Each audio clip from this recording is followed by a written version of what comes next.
Uh, Good afternoon, everyone. Welcome to the IIT Delhi Fest organized by IIT Delhi Alumni Association as a part of the IIT Delhi Diamond Jubilee celebration. My name is Natasha Angural. I am the IIT Delhi Alumni BTech batch of 2015. I am currently working as Senior Manager in Quantitative Services at Bank of America. I am an EC member at IIT Delhi Alumni Association and the convener of the subcommittee for virtual meetings and private networks. Beginning with the event for this afternoon, Sahara, from deserted to supported. Our speaker for this talk will be Sunena Gupta. Sunena Gupta is a youth mental health advocate and director of the Umeed Colors of Hope dance theatre production and awareness campaign. Umeed was launched in 2018 and has since run 15 performances across the US, UK, India, and Singapore, raising over $50,000 for youth suicide prevention programs. Sunena creatively uses dance to introduce young adults, teachers, leaders, and parents to issues surrounding mental health. She speaks and presents for international mental health organizations and educational institutes to advocate the implementation of appropriate policies, resources, and youth membership programs. Sunena is a full-time public policy researcher at the Asia Competitiveness Institute, LKY School of Public Policy, NUS. She is also an internationally acclaimed Indian classical dancer, performer, choreographer, and teacher. Welcome to the forum, Sunena. I hand over to begin the show. Thank you so much for inviting me and thank you for the introduction. So as you said, I'm Sunena Gupta and I've been working in mental health advocacy for the past few years. And so today the talk is really just about spreading more awareness, kind of introducing everyone to the topic of mental health, how you can support yourself or the people around you in your community. And so I have actually studied public policy and political economy. I not psychology. So the perspective that I give during my talks and my campaigns is more of my personal experiences with mental health, both within my own life and in those around me. And so I speak more as just a daughter, a friend, a student, and employee. And so I hope that my perspectives will help you in supporting your own community in terms of mental well-being. So I'll just share my slides for today.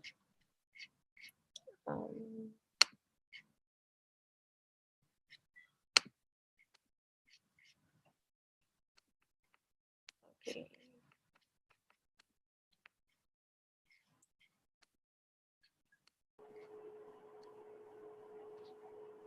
Okay, so is this visible?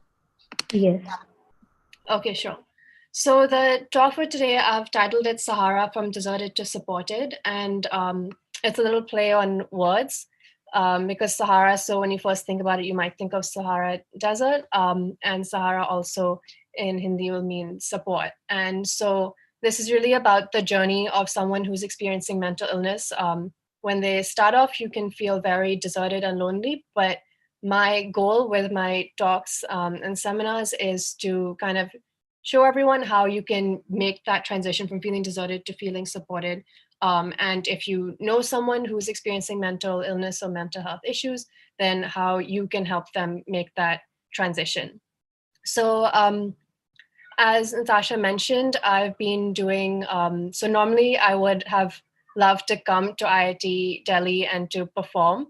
And actually, this talk is very special for me out of all my talks because my father actually went to IIT Delhi and so did my Tauji. So this one is extra special for me for BTech. And so, yeah, I would have loved to come and actually perform. As she said, I'm a Kathak dancer, but instead today I'll be sharing short clips from my production because I think it's more effective to show the emotions that people go through when experiencing mental illness. And in between, I'll be sharing a little pieces of information to guide us through. So I hope you enjoy it. So this is my experience with my mental health campaign. It was featured recently in the Times of India. So as I said, I talk from my own experiences and how I've kind of built this production and this campaign. And I hope that the sharing of my own journey will mean something to all of you. So we'll start off with the first section, which is the start of any journey when you're a happy person. You don't really know much about mental health, at least for me. In my education, it wasn't such a prominent part of my education. I think that's very common for all of us, that it wasn't really a topic that was introduced. So let me just begin there.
Okay, I'll stop that there. So the first part that I want to talk about is, as I mentioned, this was like in my personal journey before I knew what mental health issues were. And so it's important for us to start in terms of recognizing the signs of mental illness. So here, perhaps you've seen a similar infographic that explains different types of signs that you might be able to look out for, and why I think it's important for us all to learn about this, whether you've noticed it within yourself or others, is because the lack of knowledge and education of mental illness is probably the biggest barrier that people face in terms of seeking help and becoming their fuller self. And so, personally, I would say out of these, it was more of the little things that I experienced during when I had issues with my own mental health. More things like, in terms of sleep, for example, either sleeping too much or not being able to sleep at all, or daily activities like not wanting to go meet my friends, not wanting to go for classes in university, things like that. Or even with eating, irregular eating habits. So it's basically, sometimes it can be more severe symptoms that will show up, but it's important for us to recognize, like in our own families and communities, if someone is experiencing even little patterns, differences from their normal behavior, that those can be early signs of mental health issues. And the earlier they recognize, as with everything, it's the same thing as physical illness. I would say that it's the earlier that you're able to recognize it, the earlier you're able to overcome and treat it. And so, so take a look at these symptoms. And as I said, I can even be the most basic, simple differences in someone's behavior that can be early signs. And so then the next thing that I would move on to, the next part of my production was, okay, so once you realize that you're going through these signs, things seem different, but there's a lot of confusion and anger, like, why is this happening to me? Why am I experiencing these changes in my behavior? As I said, personally, I did not know that much about mental health. So it was more like, why am I not able to eat, sleep, and go be social as I normally am? And so, what doctors and mental health professionals would say is that if you observe these signs for over 3 weeks to a month, that means it is something more severe than just like a phase in your life where you're not feeling too great. So that's where you make the distinction between just a phase and into a more long-term mental health issue. And as I said, personally, it was a lot of anger and confusion. And so that's the next part that I talk about. Yeah.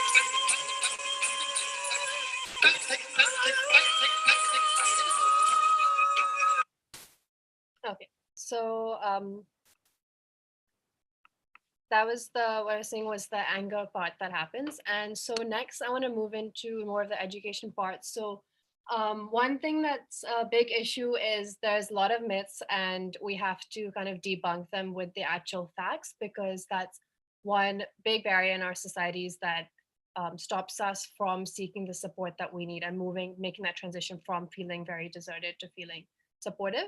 And so here I've outlined about 5 or 6 of the most common myths, and we'll just go through them quickly. So the first one is that mental illness means that you're crazy. And so I've written that's not crazy, but more of a vulnerable situation. And it's the same as physical illness in terms that it has several symptoms that you just have to look out for and treat. So the more that we can, as a community, make that comparison between mental illness and physical illness, the more that we can support people that need it. And next one is mental illness equals violent and dangerous. Again, this is a myth largely created by the media. And I put some stats here, but it's definitely not a common symptom of absolutely everyone who has mental illnesses. And the next one is that mental illness equals moody. And so while for certain different types of illnesses, there's a whole spectrum that can go from depression, anxiety to more severe and different types of mental illnesses. As I said, there's differences with energy, sleep, eating irregularities, but they're more of cycles that there's a lot of this common notion that it flips like between moments, but it's more over larger periods of time, which is why it's important to think back at the signs that I displayed earlier and think about like how you're changing over a period of weeks or months. And then the next one is that mental illness is a direct result of an extremely intense and traumatic incident. And so there isn't always a root cause or event, and more commonly than not, there isn't. It can just be a series of behavior or different changes in your life, and it can literally just come up at any time, and it's totally normal. So the more we talk about it, the more that we can normalize it. And it's not, a lot of people will think that, oh, it has to be because of like one specific event or something that's happened, and that's why it's a trigger, and which is not always the case, and especially for those illnesses that are more chronic, which can be over time. And a lot of the time they can even be rooted back to when you were a child. So it really is like a long lifetime thing. And there's really nothing to be ashamed of or worried about in that sense. It's, as I'll discuss more of in this talk, it's always something that you can overcome. And then the next one is that psychiatric medication is an easy way out.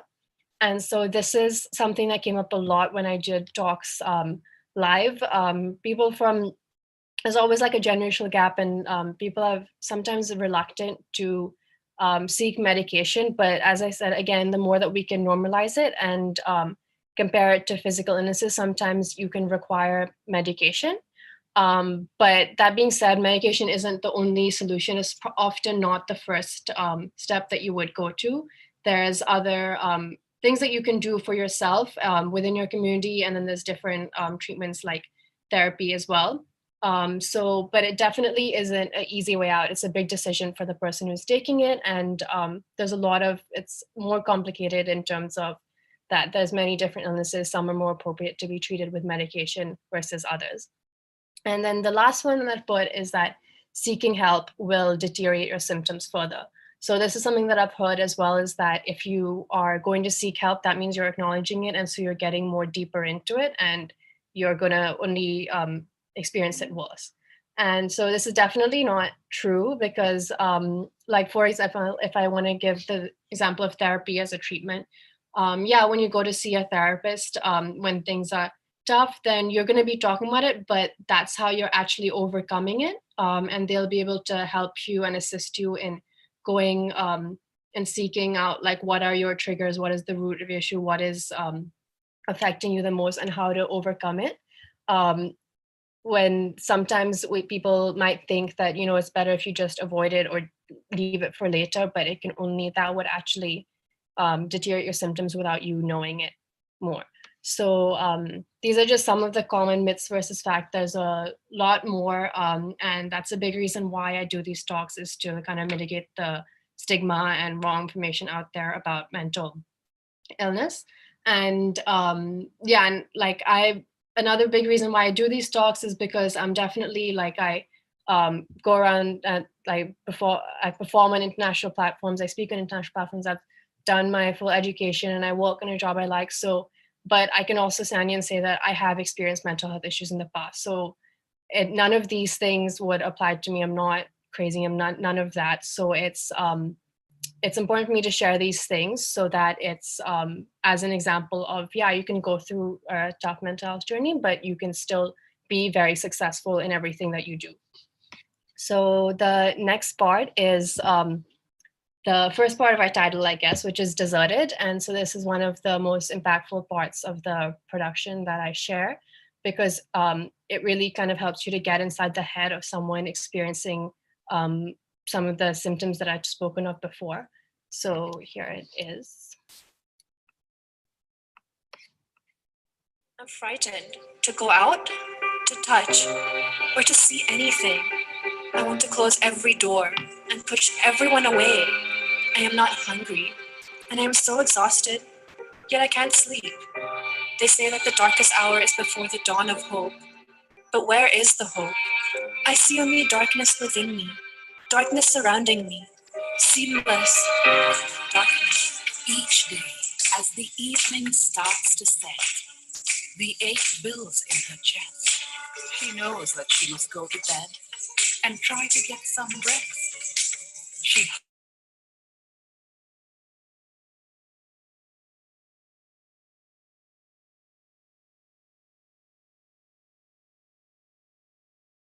without a sound.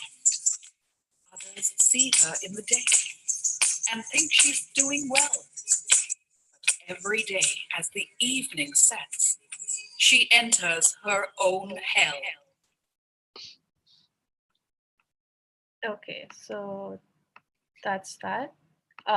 So the next part I want to go through is, so as you can tell from that part, one of the things that people will experience the most is a lot of loneliness, confusion, not really knowing what's going on. And a lot of the time you just don't know where to start in terms of seeking support.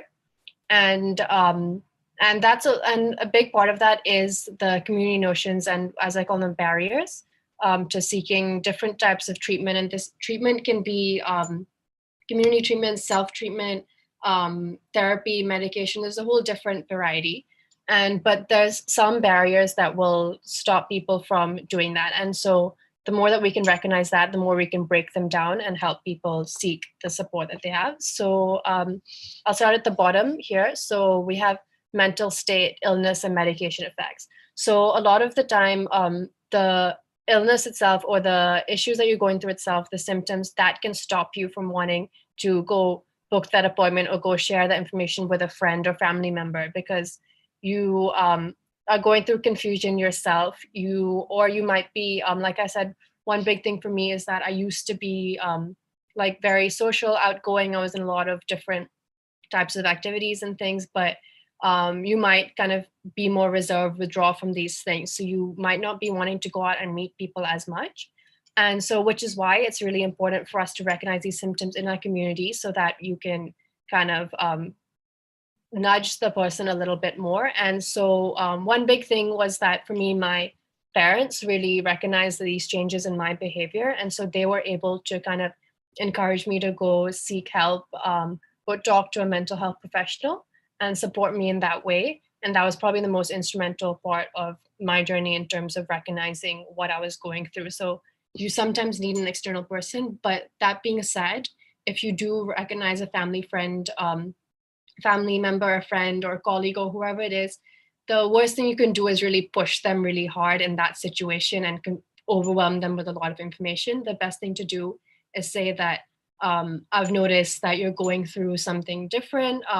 Things seem different with you. You have some changed behavior patterns, and that's totally fine. I just want to say that I'm here for you. I can support you, and these are the things that I've heard of that help. If you want to try, then I'm happy to support you. So that would be a lot more effective than often we feel like we have to push someone to go see the doctor or do this or that or whatever we're put, but it's the approach that you take in terms of supporting someone is very, very important. So the next one on the right side is time constraints on physician or patient. A lot of the time, one of the most common things I hear from people is that I don't have time to go for therapy. I don't have time to deal with this at all. Like it's because you feel like it's might not be something that you can see. It's not the same as a physical illness in terms of you can't see it. So you might think, okay, I don't have time. It's just in my head. I just have to get over it. Or you keep pushing it aside. And in that way, it builds up. So I would strongly encourage that time constraint, that is something you just have to take out the time. So the more, like, especially for one big thing, like amongst IIT alumni, is that a lot of you become leaders, managers, especially in the workplace and things, being able to recognize this amongst your employees and making a mental health friendly space amongst your team or colleagues is really important, so that someone can come up to you and say that I have to take time off for this appointment, and your response will make a really, really big difference and impact to them. And then on the top is more cultural barriers. So the language, your race, your gender differences. So personally, for me, when I was seeking a therapy appointment, it was really important for me to go to someone who I felt represented by, because, and by that I mean another Indian woman therapist. And because in that way, sometimes it will, you just save a lot of emotional energy and time in terms of when you go to the appointment, because you don't have to explain things like your cultural background or your family background or dynamics in that sense, because they would have gone through a similar kind of experience maybe. So it does help to go to someone that you feel more represented by, so that you don't have to, in the middle of explaining your own story, you don't have to then go into these nuances of this is how my family works, this is how my culture works and things like that. So that's often a really, really big barrier for people. So then the next section is when we go into the more like coming out of the mental health issues that that someone might go through. It's more of a rejuvenating phase, and we'll now transition more into like, okay, what can we do to some tangible tips to help the people around us.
Okay, so stop there. And so I said now we're kind of transitioning to the next part. So what I call coping techniques is what we'll go into. And so with sharing this, this is something that might help you, but it's also something that I would encourage that you share with people around you if you think it can be useful to them.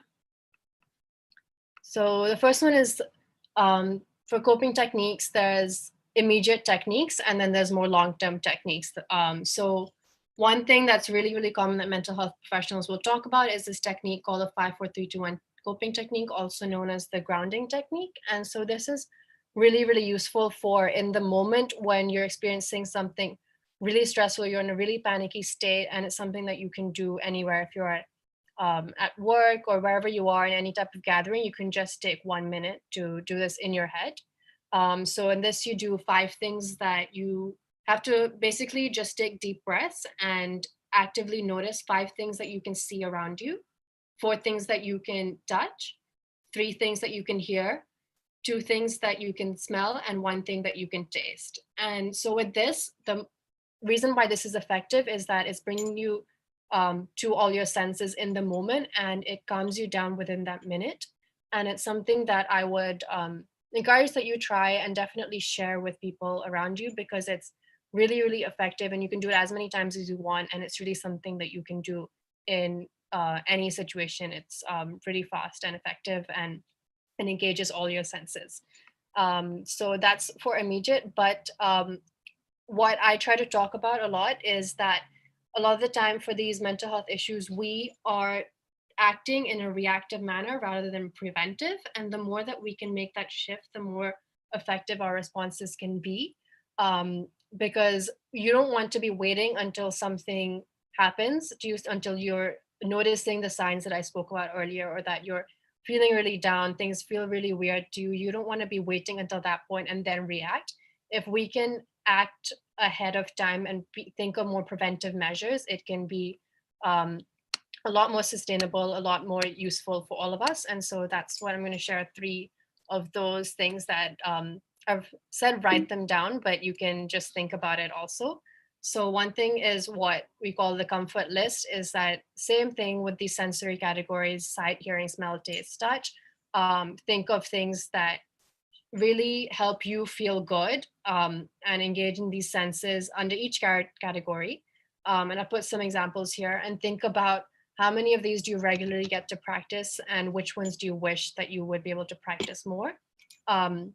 So it's important to think about these, because in the moment when if you are experiencing mental health issues, or you are, it doesn't even have to be an illness per se, but just when things seem really tough, at least you have a set list of things that you've thought of, that, okay, these things instantly bring me joy, make me feel good. These are the kind of people that I like talking to. These are the things that I do just for yourself. And it shouldn't be related to anything to do with your education or work experiences. It should just be things that purely bring you joy and peace.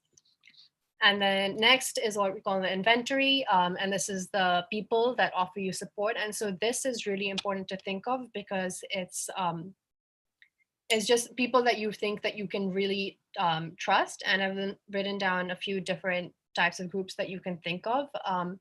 And because ultimately we're social beings, and you do need to be able to share things with the people around you. And it's good to kind of sit down and acknowledge and think of, okay, who can I approach at any time? Who do I think I can authentically and genuinely share my experiences and thoughts with?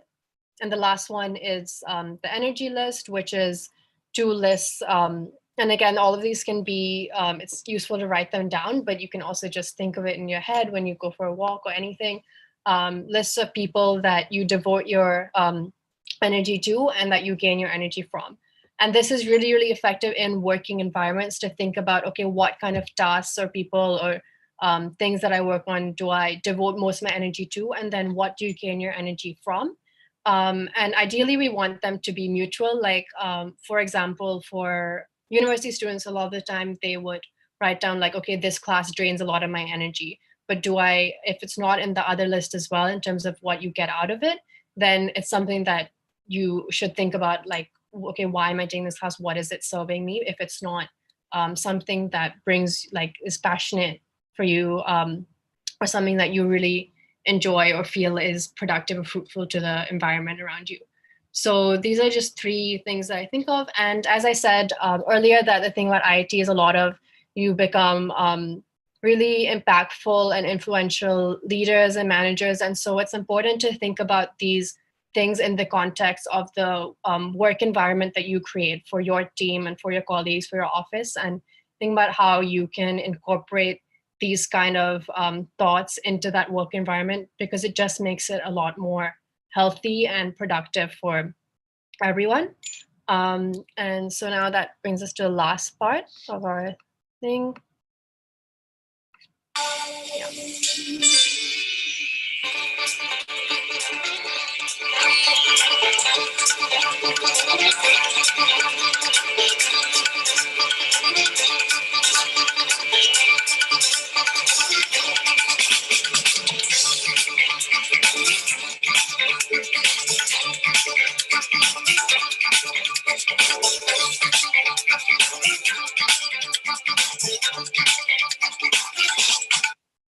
Okay, so that's just a quick snippet of the last part that I presented in my production, which is meant to be so it's called Umeed Colors of Hope. And so it's meant to be the transition of colors to this last part, which is meant to be very colorful because ultimately what I say is, and the title of the production is Colors of Hope, is that it's totally fine. Mental health issues are totally fine. You can still go through life, be very successful person. And it's just really, honestly, just a matter of managing your symptoms, recognizing them, and things can come up at any point in time. There's like so many statistics around that state about how many people actually go seek mental health issue help, and how many people have symptoms but don't do that. And so I hope the things that I've talked about today will make you think about these things more, and kind of help to destigmatize the issue, normalize the conversation, and will help you to kind of incorporate it into your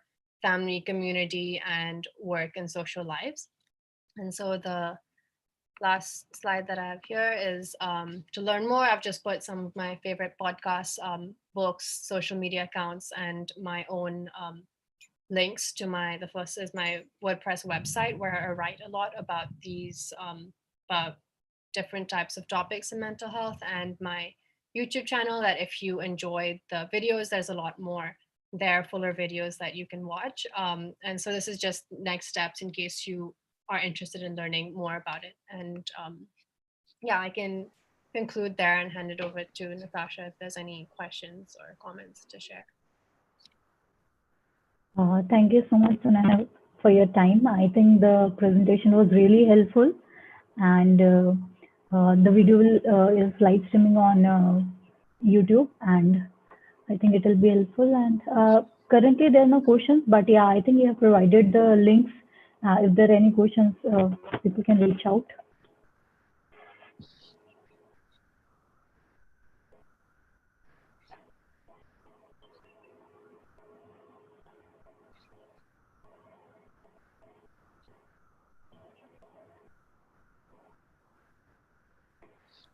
So that will be it for today's event. So any concluding remarks from you?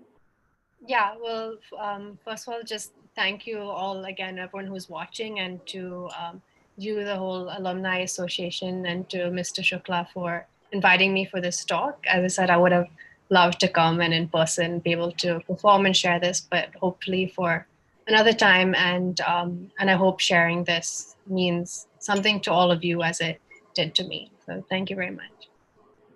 Definitely, yes. Thank you so much for your time. Thank you, everyone, for joining.